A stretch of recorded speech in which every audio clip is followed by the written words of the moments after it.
चाहिँ आज झाँक्री खोल्सा आँटेको हो। अब हिँड्न आँटेको स्कुटी चाहिँ स्टार्टमै छ हो। अन्त आजको ड्रेसअप चाहिँ यस्तो छ किनभने चाहिँ मलाई ज्याकेटमा कम्फर्टेबल लाग्छ नि त, त्यसले गर्दा पनि हो। अन्त आज चाहिँ पुरै एक्साइटेड छु हो जानुको लागि। अब हिँड्नै आँटेको हामी चाहिँ त्यहाँ रेसेथाङ पुग्न आँट्यो हो।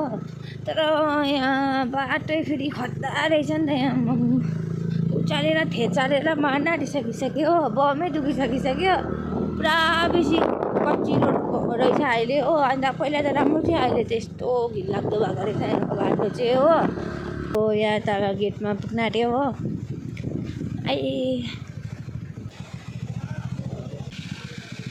गाइस यहाँ भएर चाहिँ स्कुटी पार्किङ हुँदैछ होइन।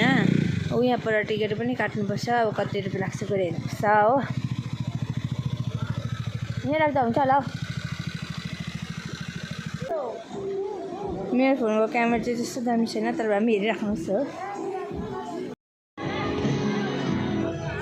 गाइस यहाँ चाहिँ यस्तो पनि रहेछ हो। पहिला आएको थिएँ म यहाँनिर, यो खेल्न आँटेको म पनि हो। अब चाहिँ पछाडिनुको लागि भन्दैछ यहाँ दादाले चाहिँ हो। डर पनि लाग्दैछ, लाग्छ चाहिँ यहाँको झर्ना चाहिँ दामी छ जोस। तर मलाई चाहिँ यो खेल्दाखेरि चाहिँ डर चाहिँ त्यस्तो लागेन हो। अन्त यसको चाहिँ साइडमा टेक्नु हुँदैन रहेछ, बिचमा टेक्नु पर्ने रहेछ नि त। हल्का हल्का मात्रै डर लागिरहेको थियो कि। अन्त फेरि अर्को खेल्दाखेरि यो खेल्दाखेरि चाहिँ यति बेसी डर लागेको कि मलाई चाहिँ त्यो मजाले पक्रिनु पर्ने रहेछ हो। अन्त फेरि त्यो छोडिहाल्यो भने चाहिँ झुन्डिन्छ अरे नि त। अन्त पुरा डर लागिरहेको थियो। अन्त त्यहाँ